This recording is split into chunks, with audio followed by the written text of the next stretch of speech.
we're going to move on to relationships and relationships between clients and their accountants. Yeah.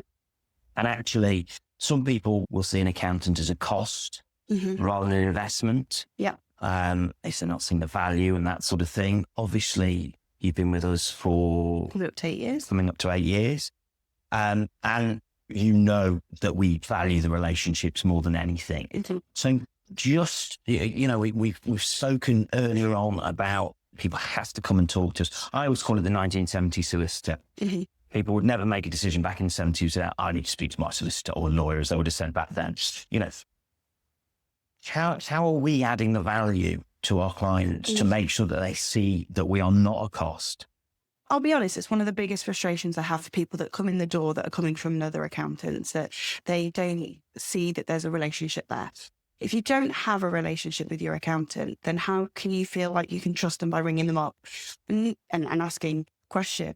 People often say, I don't want to ask a stupid question, but there's no such thing as a stupid question. Yeah, yes. There's no such thing as a stupid question. There is. Is there? There is. Well, what's a stupid question? The one you don't ask.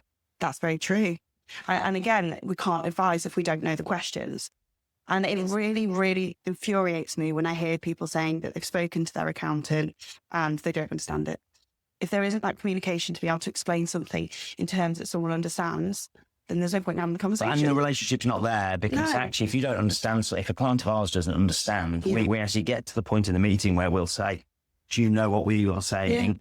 Yeah. And I think I know the relationship's there, that they are willing to say, no, I don't. We'll go back and explain it a different way. Exactly. If you don't feel comfortable enough to have difficult conversations with your accountant, then you shouldn't be with him. It's as simple as that, because without having the difficult conversations, you can't grow to where you want to be.